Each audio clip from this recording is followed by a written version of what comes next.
Why so many hikers vanish in Yosemite National Park. There are places on this earth so beautiful, they almost defy description.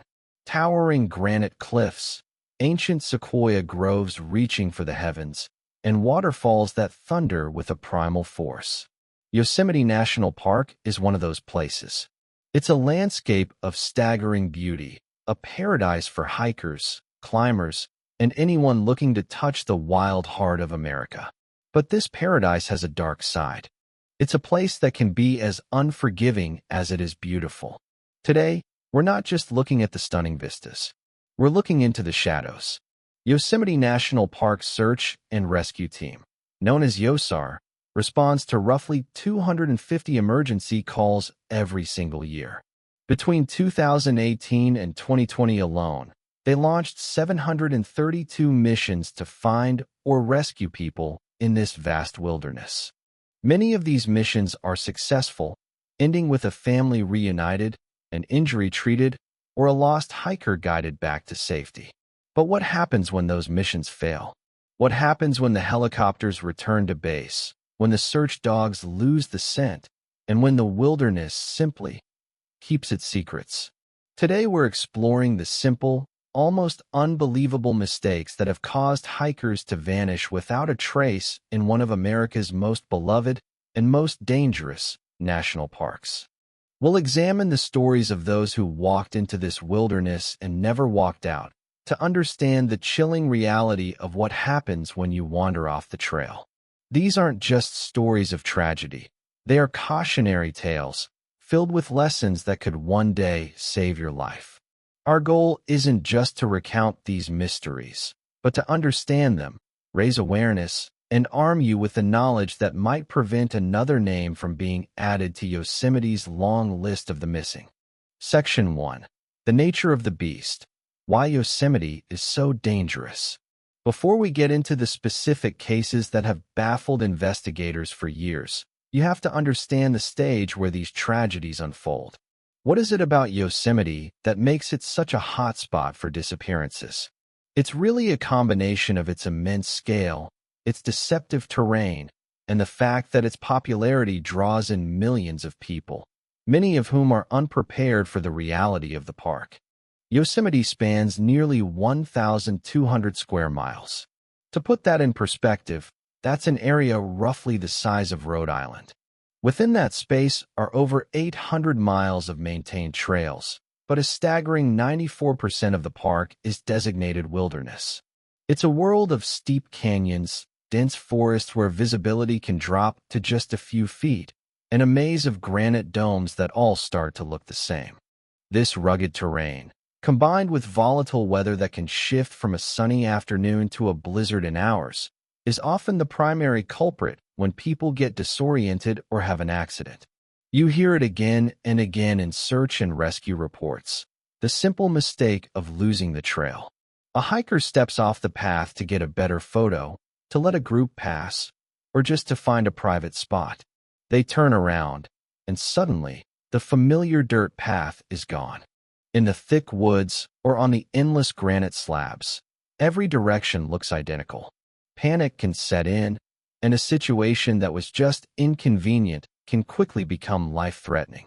Then there are the natural hazards that are just part of the landscape. Falls are one of the biggest killers in the park. The granite can be incredibly slippery, especially when it's wet or covered in loose gravel. A simple misstep near a cliff edge or a waterfall can be fatal. And those beautiful, thundering waterfalls and rivers hold their own dangers. Even water that looks calm on the surface can hide a powerful, deceptively swift current underneath, capable of whisking someone away in an instant. Finally, there's human error. Many visitors arrive without a real plan, underestimating the park's size and how tough its trails can be. They look at a map and see a distance of a few miles, but they don't account for the thousands of feet in elevation gain that can feel like climbing a skyscraper. They don't carry enough water, thinking they can just drink from the crystal-clear streams, unaware of microscopic things like giardia that can make you violently ill. They don't pack a headlamp for a short day hike, forgetting that if they get delayed, darkness in the backcountry falls fast and hard. This combination of a challenging environment and common human misjudgment creates a perfect storm. The line between a dream hike and a nightmare is shockingly thin. When that line is crossed, the responsibility falls to one of the most elite rescue teams in the world, Yosemite Search and Rescue, or YOSAR. Established back in the 1960s, YOSAR is made up of park rangers, highly skilled volunteer climbers, helicopter pilots, and canine teams. They're experts in big wall climbing rescues, swift water emergencies, and complex searches in extreme terrain.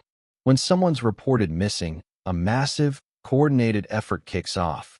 Using Geographic Information Systems, or GIS, they create detailed maps of the search area, breaking it down into manageable chunks. Ground teams, dog teams, and helicopters are sent out to comb these areas, looking for any sign of the missing person. But even with all their expertise and technology, the park is a formidable opponent. A search area can cover dozens of square miles of nearly impassable terrain. A person can fall into a crevice or be swept away by a river, leaving no trace behind. And as the hours turn into days, the chances of finding someone alive drop with every tick of the clock. When the intensive search is called off, a case is moved to continuous, limited search status. This means the person isn't forgotten, but active searching will only start up again if new clues are found. Right now, there are about 33 of these unsolved cases in Yosemite. 33 people who walked into the wilderness and became a permanent part of its mystery. To understand how this happens, we need to look at their stories. We'll start with a man who was the very definition of an experienced outdoorsman, someone who knew the wilderness better than most, yet vanished from it completely. Section 2. The Case of Michael Fisery, the experienced hiker who vanished. Sometimes, you can explain a disappearance by a lack of experience. A rookie hiker gets in over their head, makes a simple mistake, and pays the ultimate price. But that explanation falls apart when the person who vanishes is a seasoned expert. That's the unsettling reality of the disappearance of Michael Fisery. In the summer of 2005, Michael Allen Fisery was 51 years old. He wasn't a casual tourist. He was an avid, deeply experienced hiker with over 30 years of wilderness experience.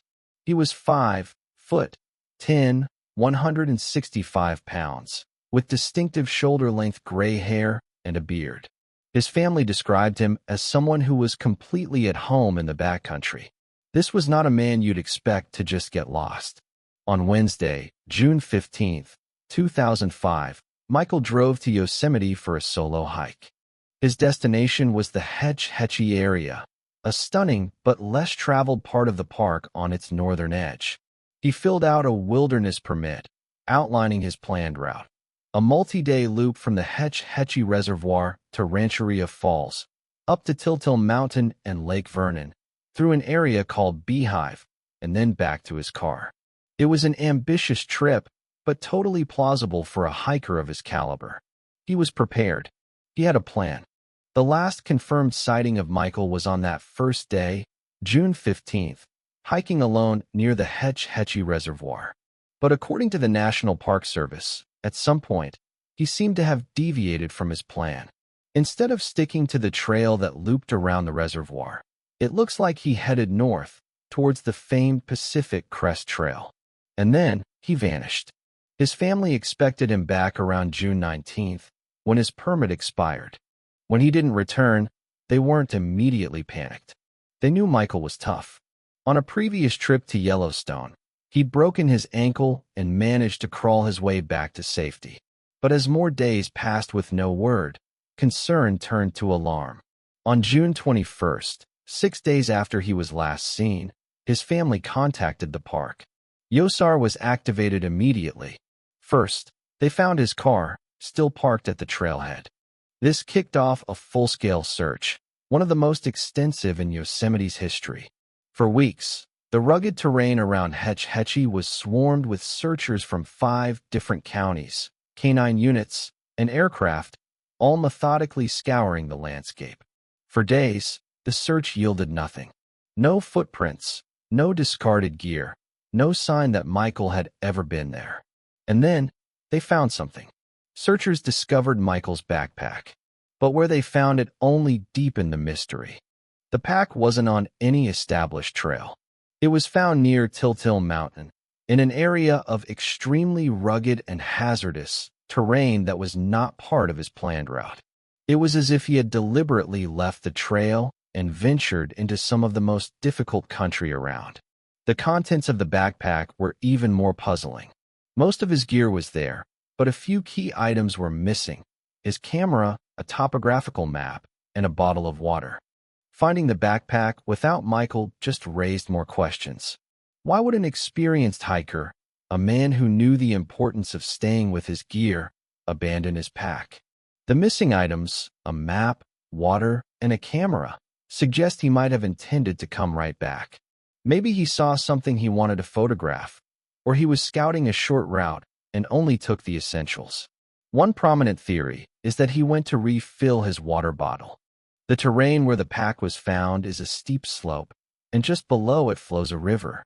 Did he head down to the water, slip on the treacherous ground, and get swept away? It's a plausible scenario, and one that happens with tragic frequency in Yosemite. If he fell into a fast-moving creek, his body could have been carried for miles, hidden from searchers forever. Another theory is a medical emergency.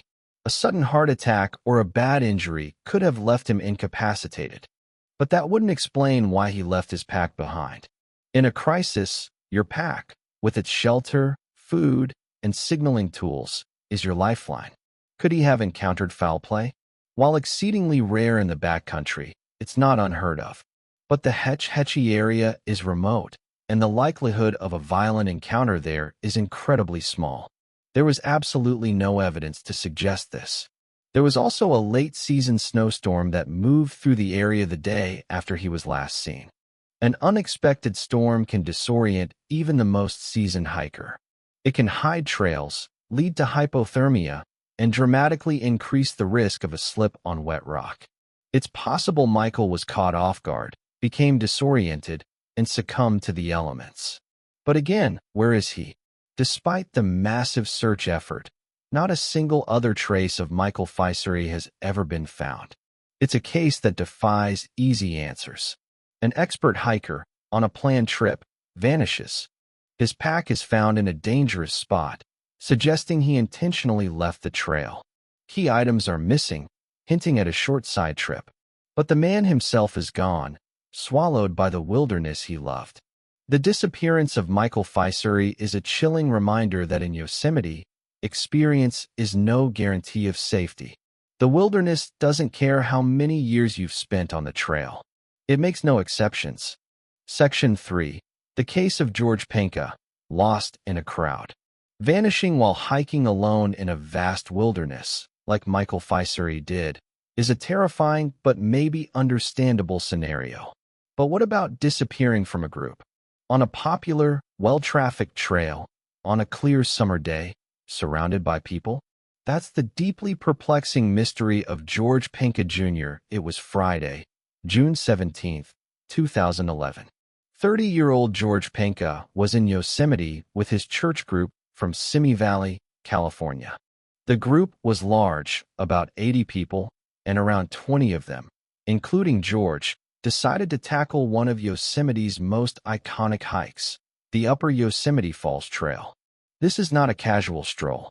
The trail is a grueling 7.2-mile round trip that climbs over 2,700 feet from the valley floor. It's a series of steep, rocky switchbacks, but it's one of the most popular trails in the park. On a summer day in June, the trail would have been busy with hundreds of other hikers. George was 5'10", weighed about 240 pounds, and was wearing a black tank top, gray sweatpants with a white stripe, and carrying a simple blue cloth bag. He didn't have a cell phone with him. The group started their hike in the late morning and made it to the top of the falls around 2:40 in the afternoon. At the top, they lingered, taking in the view. Witnesses saw George getting some water from Yosemite Creek, which feeds the falls. After resting, the group made a decision that, in hindsight, would prove fateful. They decided that everyone could hike back down at their own pace, and they'd all regroup at the bottom. This is pretty common for hiking groups, especially when abilities vary. The faster hikers go ahead, the slower ones take their time. But it breaks a cardinal rule of group hiking: never separate. The buddy system exists for a reason. As the afternoon wore on, members of the church group trickled back down to the valley floor. They gathered as planned, but one person was missing: George. At first, they weren't overly concerned. They figured he must have gone somewhere else in the valley. But as the hours stretched into evening and there was still no sign of him, worry set in. Finally, at 9 p.m., more than 6 hours after he was last seen, George Panka was reported missing. YOSAR immediately sent teams back up the upper Yosemite Falls trail, scanning the path with powerful flashlights and calling out his name. They were working with a clear last known point, the top of the falls, around 2:40 p.m. This wasn't like searching for someone in a vast, unknown wilderness. This was a single, heavily used trail. As the days went on, the search intensified dramatically, involving canine units, a helicopter with thermal imaging, and dozens of personnel. They scoured the creek above the falls and the treacherous terrain below. They interviewed countless hikers who were on the trail that day. No one had seen him. How could someone just vanish from one of the busiest trails in the park? The most obvious theory was an accident. The area at the top of Yosemite Falls is notoriously dangerous. The rocks are polished smooth by water and can be incredibly slippery. Signs everywhere warned visitors to stay away from the edge.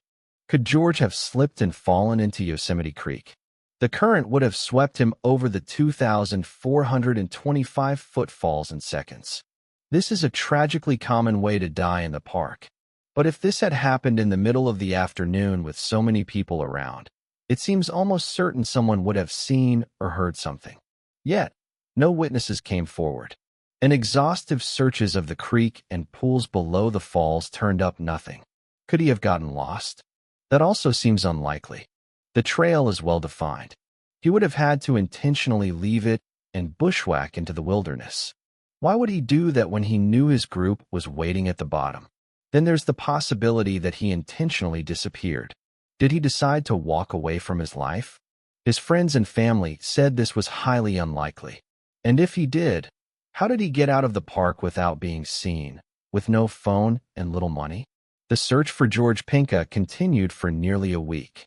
After finding zero evidence, not a shred of clothing, not his blue bag, not a single clue, the search was scaled back. The case is profoundly baffling. He wasn't alone in the remote backcountry. He was at a popular tourist spot, in broad daylight, surrounded by people. Yet, in the time it took for his group to hike from the top of the falls to the bottom, he ceased to exist. He was there one moment, and the next, he was gone. George's disappearance highlights a different kind of danger in Yosemite, that even in a crowd, the moment you are alone, you are vulnerable. The stories we're sharing today are unsettling, and that's the point. They're a stark reminder of how quickly things can go wrong. If you believe in the power of awareness to prevent future tragedies, please consider subscribing. We're dedicated to exploring these important stories, not for shock value, but for the lessons they hold. Sharing this video could mean one more hiker packs a headlamp, tells someone their plan, or thinks twice before leaving the trail. Your support helps us continue to raise awareness and honor the memories of those who are still missing. Now, let's get back to our final and perhaps most mysterious case. Section 4. The case of Ruthin Ruppert, a hike delayed by fate. Our first two cases showed how both an expert and a person in a group can vanish. But our final story is different. It's the story of a woman whose plans were changed by a simple twist of fate that may have set her on a path to disappearance. This is the haunting case of Ruthin Ruppert. Ruthin was 49 years old in August of 2000. She was 5 foot 5, 140 pounds, and loved the outdoors. One detail that would later become significant is that she had a prosthetic eye. On Monday, August 14th, 2000, Ruth Ann was in Yosemite with a plan to go on a long backpacking trip. That morning, however, she had to delay her trip. She was suffering from an illness, possibly an infection, and visited the Yosemite Medical Clinic. It's thought that the issue might have been with her good eye, which could have been a contributing factor to what happened next.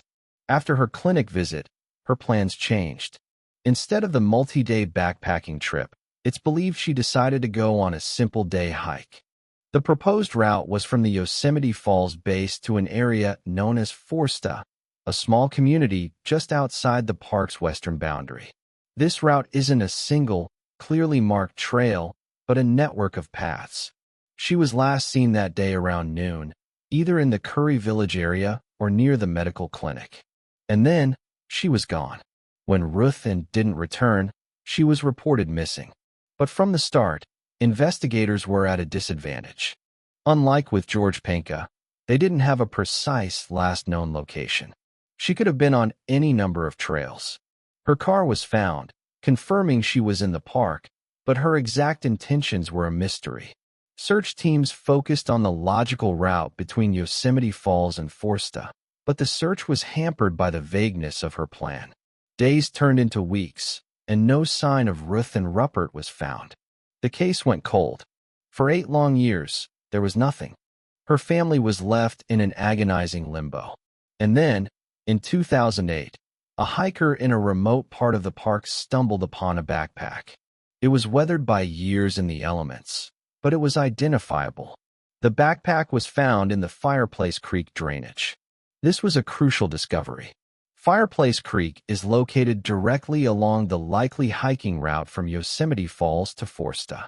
After 8 years, it was the first piece of evidence confirming Ruth Ann had, in fact, gone on that hike. The discovery reignited the investigation. Search teams went back into the Fireplace Creek area, focusing on this new, specific location. They searched the rugged, treacherous drainage, but they found nothing else. The backpack was the beginning and the end of the trail. So what happened? Did she take the pack off to rest and fall, or suffer a medical emergency? The area is steep and unforgiving. A slip could easily be fatal, sending a person into a hidden crevice. And then there's her medical condition. She had postponed a major trip due to an illness, possibly an infection in her only good eye. Could her vision have been impaired? Hiking on uneven terrain with compromised vision would be incredibly dangerous, making her far more susceptible to a fall. It's a plausible, tragic scenario.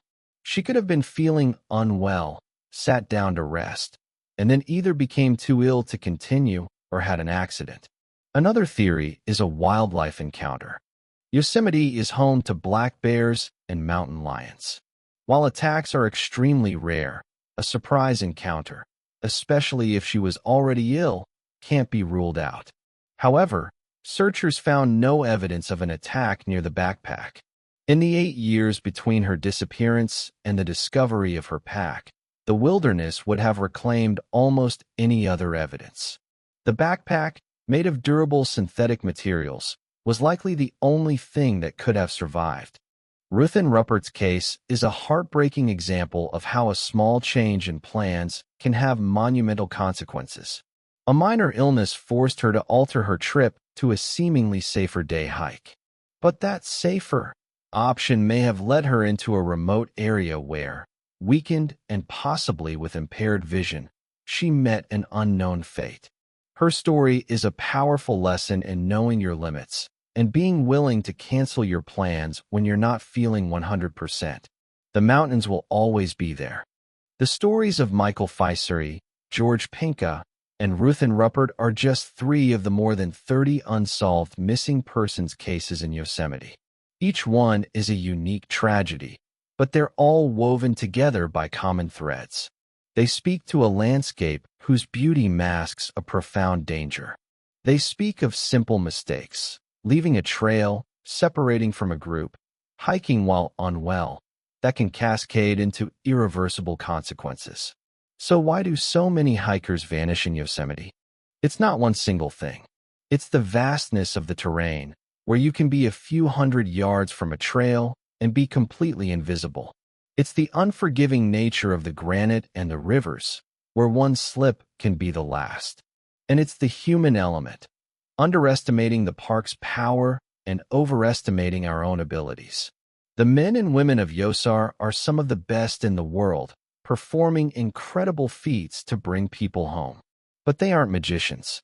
They can't reverse a fatal fall or find someone who has left no trace. The most effective rescue is the one that never has to happen. The purpose of remembering these stories isn't to scare people away from this magnificent park. It's to foster a deeper respect for it. It's to turn these mysteries into lessons. Always have a plan and tell someone what it is. Carry the 10 essentials, including a map, extra water, and a headlamp, on every single hike. Never separate from your group. And be willing to turn back. The summit isn't as important as the return journey. The wilderness holds a profound, beautiful power, but it's indifferent. It doesn't distinguish between the novice and the expert. It simply is.